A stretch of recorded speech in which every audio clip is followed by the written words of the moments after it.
Welcome back to LDB Games. I'm Lord Darth Balls, and we've got a cool video for you today. You'll see I'm here on Woat 88's account. We're going to be doing some account coaching, call out some of what he's doing really well, call out some areas for improvement.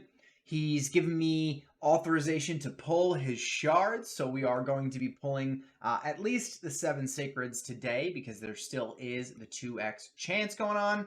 And I'm going to be reviewing some of the work that I've been doing on the account. I've been rebuilding some champions, and from my perspective, I guess we'll jump right into it, right? He's level 90. You know, he's a fairly long-term player. He's up to, I don't see any fragment champions in here anymore, over 271 days, so he's been playing for a substantial amount of time. He's got a decent great haul. You can see he focused heavily on crit damage, which is a great choice. My suggestion would be, next focus would be accuracy. Accuracy is a critical stat in this game, and you'll see that was one of the areas of improvement as I've been working through rebuilding some of his champs for him. Let's see where he is in the missions. He's working his way towards Ramon 2. Beautiful. And he's actually not too far off. A couple more sections left to go. Silver in tag is pretty difficult. Some of the champions that I've rebuilt will help him get into higher levels in tag. He has invested in the mine, which makes sense given how long he's been playing. And let's take a look at his dungeon teams. First, let's take a look at his clan boss team. Let's see. So he's hitting Ultra Nightmare, and he's got a 2-key Ultra Nightmare. Okay, he's running the double Man-Eaters, so he's got an unkillable team with ally attack, damage, and damage, poison, and decreased defense and weaken. So pretty solid team. 2-key Ultra Nightmare. I'm guessing it's a 1-key Nightmare. It doesn't look like he's used his key yet, so that's cool.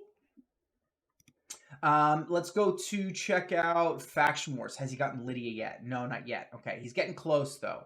About 60 stars. Any completed Crypts? 61, 60, 63 completed.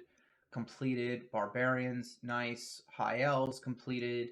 So he's getting there, right? He's close. I do believe he has done Hydra enough for Mithrala, though. Before we jump into the champions, let's take a look at his dungeon runs. Is he doing Iron Twins? Ooh, he's almost at stage 12. Okay, so he's working his way through Iron Twins. Yeah, I would probably categorize this as a mid-game pushing towards late-game account. Okay, let's see how Ice Golem looks. He hasn't looked at hard yet. I would guess he's doing stage 20. Solid. We got a Calvalax, Brogni. This is a pretty cool team. I'm jealous of the Calvalax, that's for sure. We got Rotos in here for the block revives, Godseeker Aniri, Still of the Drakes. Nice little team there. 2-minute run on Ice Golem 20. Pretty solid. Spider 20. He's got a 27-second team. That's pretty legit. Oh, he's got a Chimer. I love Chimer. So we've got Mordecai in here for the HP burns. We've got Stagnite in here for the decreased defense. And we've got Chimer for the reset with Cold Heart and Royal Guard for the damage. Pretty solid Spider 20 team. Has he been doing hard at all? He's tried it. Not really. I don't know if his account is high enough level for that just yet. Looks like we are farming Dragon 20 as well. Any done on hard? Couple. So here's his Dragon 20 team. Running Calvalax, Nishak, Michinaki, Zavia, and Godseeker Aniri. That's a pretty cool team too. I gotta say, one of the enjoyable things about jumping into somebody's account is just checking out what they've crafted and what they've come up with and ways to beat stages. Some things that maybe I've never thought about or champions I just flat out don't have. Here's his Fire Knight team. We got Zavia, Syl, and Calvalax coming in here too. Those seem to be some of his core. We've got an Allura in here, beautiful, and we've got Valkyrie. Has he checked out hard yet? Nope, I doubt it. I haven't even checked out hard Fire Knight yet. And yeah. Cool, so he's probably farming stage 7 here, if I were to guess, maybe stage 5. Stage 7 is the best place to farm on Sandel's Necropolis. For this account, I would probably put oils on a lower priority list than other stuff. All right, so here's his ninja. You can see he's got enough accuracy to do his job, and he's got a decent amount of crit damage. He's almost crit capped. He's got a good amount of attack, but you can see he's running like 165, so pretty slow. Saito's in his clan boss team running 177, sounds about right. 91% crit rate. I think he's got a crit buff to bring that to 100. Solid amount of crit damage, enough accuracy to do the job. Pretty good build overall for Saito. Here's his Nishak. Again, running a little slow, 177. Enough accuracy, decent attack. It should really be a lot higher so you can get the bomb damage. Looks like he went for 100 or close to 100% crit rate on him instead of just pumping up his attack, which is one way to go. Mithrala, you see a trend here, right? Mithrala's running very slow, 170. Especially if he's going to try to use her in Tag Team Arena. She needs to be well into the 200s. Solid HP pool, pretty good defense, substantial accuracy. You really want to push the accuracy and speed as high as you can go while maintaining effective HP with Mithrala. She is one of the champions that I've rebuilt, so you'll see how she's built in a little bit. His Arbiter for the Arena, running 318, so pretty solid speed build here. Probably, I bet this is his fastest champion, and honestly, I didn't really find many over 200, actually. Here's an over 200 build, Lady Kimmy, with 284 speed, 257 accuracy. This is a pretty good build. Honestly, there's probably too much crit rate in here. She doesn't come in for damage. I would take that crit rate and I'd probably try to get a little bit more speed, probably, and definitely more defense and HP, as she can be a little squishy. So you really need to be able to keep her alive. Here's his timer. Running 210, not a bad speed, but still kind of slow, especially if he's going to try to push into Silver 1 in tag. And as you get higher up in the Classic Arena as well, this speed really isn't going to cut it. This is like the top end of my nukers in High Gold 5. Solid amount of accuracy though, good job on that. Just could use a bit more speed. He's obviously working in whatever teams he's in right now, which is good, right? But, as we step into the late game, we really need to start pushing the stats. Okay, here's his Seer. This is one of the primary champions I'm going to be rebuilding. Pretty low crit damage, pretty low accuracy, and a little too quick. 200 is kind of like the sweet spot for Seer. I think mine's running like 194. And you'll see how I flip her around. Fane's running in Clan Boss, but she's running kind of slow for Clan Boss. I'm guessing there is definitely some room for improvement here. Maybe like 10 speed on her. I'd have to dig into the mechanics of the team that he's got with the double man-eater, but you really probably need a little bit faster speed on Fane. But overall, not too bad stats, right? When it comes to getting it unkillable, it's really more important to hit the speeds than it is to get the rest of the stats, and then you figure it out later, right? You tweak it as you go. I think my first unkillable team was like a 4-key Ultra Nightmare.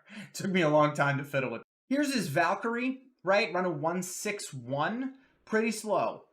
Really nice defense here, though. 5,900, almost 100% crit rate. It looks like defense was the biggest primary on this build. But still, she's running pretty slow. Even in Ultra Nightmare Clan Boss runs, you really want her at least 170, 171. And in reality, as you push into late game, you should only have champions below 180 if it's by design. Like a specific speed tune for a Clan Boss team, or Ultimate Death Knight running super slow in the arena, or Mortu Macabre running super slow in the arena, or Euros the Soul Cage to solo Scarab running super slow. So most of the time, you're going to be north of 180, with most of your top tier champions living in the 200 speeds. So that's really where gear comes into play. His Allure, again, running kind of slow. Accuracy needs a little bit more. 200 is like the bare minimum for stage 20 dungeons. You really want 230 to 250. And as you step into some of the high level Doom Tower content, you really want to push towards 300, 350. But with 167 speed, she's not really going to be cycling through her abilities as fast as you want. All right, so you've seen how a lot of his champions are built right now. And the overall sort of feedback and coaching that I would give is more speed and more accuracy. Now, the accuracy he's doing a much better job of than the speed. We're seeing closer to the necessary numbers for accuracy. However, the speeds for the majority of his champions are living in the 160 to 180 range. Now, for early into mid game, that's great. When you start to push towards late game and want to become more of an end game player, you really need to start raising the bar for the level of stats that you go for in your champion builds. So one of the biggest impacts to that is going to be his accessories. Now, just to kind of show you a little bit, artifacts and accessories, just to kind of show you a little bit about how I look at artifacts. So if we're looking at primary stat speed for boots, he's got about 131, which is pretty solid. Oh, I thought that was going to be a speed one. So he's got a substantial amount of speed boots, which is good because 90 to 95% of your champions should be living in primary stat speed boots. The next thing I look for is going to be crit damage gauntlets with crit rate as a substat. As you push from mid-game into end-game, all of your damage dealers are going to move from crit rate primary gauntlets into crit damage primary gauntlets. And you'll find the crit rate in other areas of the build. So he's got, 22. There's about 5, 6 stars. You can see I put one on Seer. We'll look at our build in a second. The next thing I look for is going to be primary accuracy chest plates. And this is really where I saw the biggest difficulty trying to build. Some of these I actually crafted in the Forge, some of them he did in the in-betweens. But primary accuracy chest plates are super critical, especially in the mid to late game. As you get towards the end game, you can start finding accuracy in the rest of your build, and you can leverage a 6-star banner along with accuracy in the pieces of the build. But as you get into the mid and late game, having accuracy primary on the chest plate is huge, especially for content like Hydra or high-end Doom Tower, Sand Devil's Necropolis, or Iron Twins, where the accuracy requirements are elevated quite a bit compared to the rest of the game. What I also did is I kind of just took a look at all but the boots with substats of speed. And you can see, oh, whoops, that's primary stat. And you can see he's got a substantial amount of items with speed on them, which is great, right? Speed is super important. Next, I look for accuracy. Let's take off the chest, actually. 469, not bad, right? Speed and accuracy are the two most important stats in the game. Next up would probably be crit rate and crit damage, right? Speed and accuracy are for landing your debuffs, your turn meter reductions, taking your turns as quickly as possible, cycling your abilities, and then crit rate and crit damage are for doing damage. They're for your nukers. They're for how you kill enemy champions. So I've done a rework on a few champions, one of which is Mithrala, right? She was running at about 170 speed. I've got her up to 257. So this is going to be sort of a universal build. You'll see I lost a little bit of HP, but we got a little bit of defense, or I think we kept the same defense, and we were able to keep in and around the same accuracy levels. Now, because of her passive, this in effect gives her 440 resistance. So in Tag Team Arena, he's not quite in silver yet. It's kind of going to be a beautiful change, right? He's got the speed for his cleanse, he's got the accuracy and the resistance to kind of hold his own, and a substantial amount of effective HP as we go through the fights. Now, I also rebuilt Venus. Venus still needs a little bit of work as she's unbooked and doesn't have mastery. Ooh, she's got some masteries. As she's unbooked. Now, we have only a few books, and I've been given authority to use them. And for me, it's the hope of getting them here. This is the only defense. Venus is the only AoE decreased defense and weakened champion that he has on the account, which is a sort of a critical component in your teams as you move towards the late game, right? In the early game, decreased defense is good enough on its own. As you get into higher content, you really want a combination of the two, decreased defense and weaken. And Venus is an incredible champion for this. I wish I had her. I'm very jealous of this one. So we're going to use some books and cross our fingers for the RNG gods to land it here so that we can really step into one of the teams that I'm kind of working towards on this account is a seer team. And having the decreased defense and weaken on a 100% chance guarantees that seer team from being super effective. Another champion I rebuilt was Prince Kymar. You saw he was running 210 speed before, which is not bad. Now, his Arbiter's running 318. So I went on to one of the arena calculators, and I checked what it would take to tune him to Arbiter. Because his main arena team, if we just stop and take a look real quick, his main arena team is obviously Arbiter speed lead, but goes into Kymar, into Countess Lix, into Astralon. So Kymar's running second. So if we can tune Kymar into Arbiter, it removes the possibility of someone cutting in if he wins the speed race, and then Kymar's going to sleep him anyway, so they're going to be controlled, allowing Countess Lix and Astralon to do their job, which is pretty sweet. So I used one of the arena calculators. I'll link it down in the description below. It's the Wolfram one.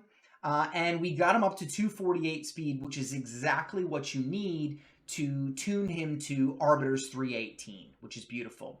We've kept him with a substantial amount of accuracy. Obviously, as you push into the later game arena, this is going to need to be pushed.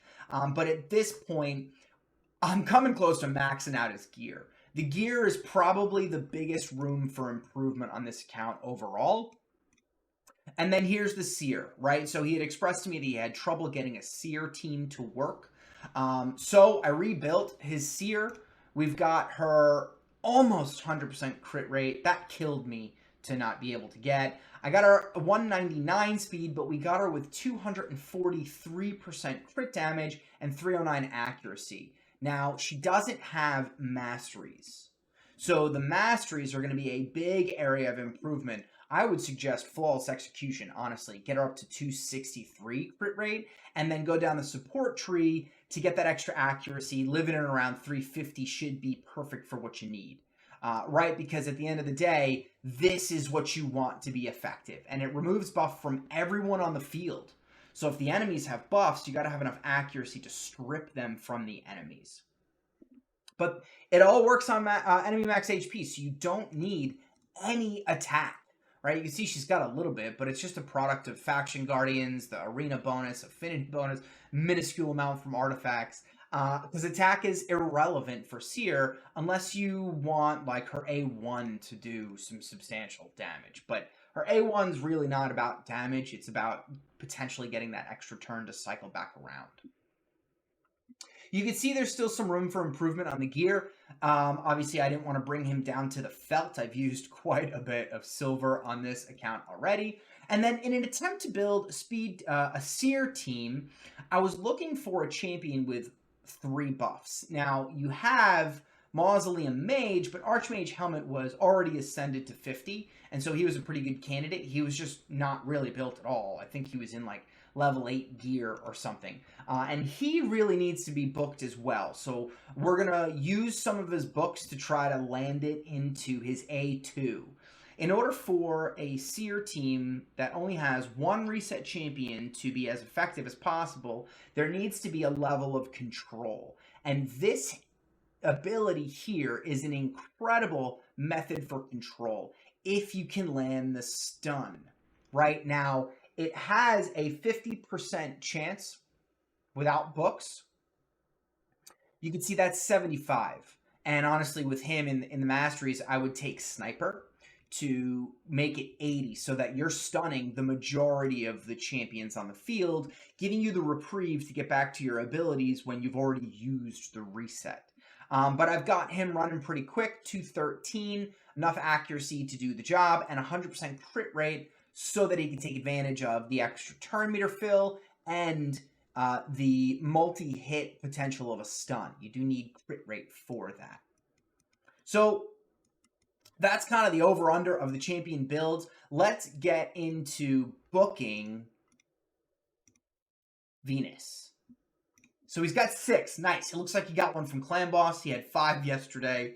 I really like the only... Sure, maybe. This is the biggest priority here right now. And honestly, if all... I'm going to use 4. If all 4 of them land in here, I'm done booking.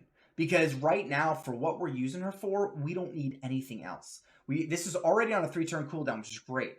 But it needs to be 100%. And that's why Lydia is so powerful. But with Venus is a good stand-in. You get a little bit extra utility in terms of damage from her, whereas you get more control from Lydia, which is pretty cool. So, here goes nothing. Come on, A2. Right? Right here. Boom, boom, boom, boom. Ooh, close. It's close. It's close. Was that 2? Yeah. Oh, no. Oh, no. Come on. Yes. Oh, that's beautiful. Oh, I think that's a sign. Oh, that's a sign. That's absolutely epic. All right, let's book up Archmage. We've got 10, and we need 7. Really, we only need 6. He doesn't need the cooldown because Woat's got a Kaima. So let's oh, went into the A1. Don't want the A1. Some went into the A2 though, which is nice, but 2, 3. Okay, so let's use 3 more and see if it lands in the A2. Nice. Oh, we are in the money today. All right, it's time to pull the shards. We just had some incredible luck on the books. Hopefully that's a sign. I don't know where he is in Mercy, but he has told me he's looking for a Geomancer, a Duchess, or a Trunda. Just did a guide on her yesterday. Feel free to check that out. I'll pin it up top. I love Trunda. So we're going to pull all 7 of his Sacreds. I didn't want to pull his Ancients because we're not in an event right now. Unless he tells me otherwise, we may pop back in and pull the Ancients. But let's get into the 7 Sacreds and see what we can get for our friend Woat over here. Coming in with an epic Alika. Ooh, she loves a book, right? Yeah, these sisters, they have so many, their book requirements are so high. But Alika can actually hit pretty hard. Another epic, okay, Sinacia. I really like Sinacia. I haven't had a chance to use mine yet. She pairs really well with Skullcrown, and she can be a blender comp in the arena. Pretty cool. Okay, no gold yet. Let's keep going. Come on, I feel it. Oh, I thought the pause made me think. Soul Drinker's not bad. He's like a budget bomber, but Woat's got plenty of bombers in this account. Gaius, he's got Lord Shazar hiding in there. Yeah. Man, lots of pauses. Umatogi, not bad. Mid-tier, I would call her mid-tier, if not low-tier epic. I never really found a use for her. 3 more, come on. Let's get some gold. Give our friend Woat here some gold. Talia can hit pretty hard. She's kind of like an OG nuker. Not what we're looking for, though. Another epic. Oh, cool. Delaja. This is the epic for the fusion. I don't know if he's going for the fusion. Oops, it's right there. Let's see what he's got. So that's the only Delaja that he's got, and he's got 3. I don't know if he'd be able to do it at this point, unless Champion Chase comes through. It looks like he might have skipped a couple events last week. I guess fusions aren't a big priority for him. And maybe he doesn't see value in the rabbit. Me, it's really hard for me to skip a fusion because I'm such a collector.